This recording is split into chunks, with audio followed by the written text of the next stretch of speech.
ഒരു ബൗൾ നിറച്ച് നല്ല കറുമുറാന്നുള്ള പൂള ചിപ്സ് ഉണ്ടാക്കുക. ഇതാ ഈ ഒരൊറ്റ പൂള വെച്ചിട്ടാണ് ഞാൻ ഉണ്ടാക്കിയിട്ടുള്ളത്. നല്ല ക്രിസ്പിയായി ക്രഞ്ചി ആയിട്ട് ഇതെങ്ങനെ ഉണ്ടാക്കാമെന്ന് നോക്കാം. അതിനായിട്ട് ഇത് ആദ്യം തന്നെ ഞാൻ ഒരു പൂള എടുത്തിട്ടുണ്ട്. അപ്പം നിങ്ങളുടെ നാട്ടിൽ ഇതിന് എന്താണ് പറയാമെന്ന് കമൻറ്റ് ചെയ്യുക. എന്നിട്ട് ഇതാ ഈ പൂള 3 കഷ്ണങ്ങളായിട്ട് ഇതുപോലെ മുറിച്ചെടുക്കുന്നുണ്ട്.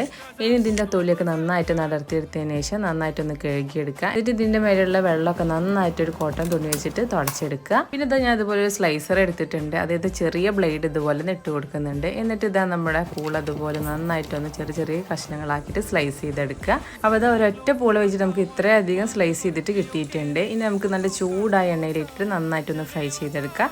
ഫ്രൈ ചെയ്തെടുക്കുമ്പോൾ ഒരു മീഡിയം ഫ്ലെയിമിലിട്ടിട്ട് ഫ്രൈ ചെയ്തെടുക്കുക. എന്നിട്ട് അതിൻ്റെ കളറൊന്ന് മാറിയിരുന്ന സമയത്ത് നമുക്കിത് കോരിയെടുക്കാം. അപ്പോൾ നല്ല കിടിലൻ ടേസ്റ്റിലുള്ള നല്ല കറുമുറാന്നുള്ള പൂള ചിപ്സ് ഇവിടെ റെഡി ആയിട്ടുണ്ട്. അപ്പോൾ വെക്കേഷനൊക്കെ അല്ല, അപ്പോൾ കുട്ടികൾക്ക് എന്തായാലും ഉണ്ടാക്കി കൊടുക്കുക. നല്ല പെട്ടെന്ന് ഉണ്ടാക്കാൻ പറ്റുന്ന നല്ല റെസിപ്പിയാണ്.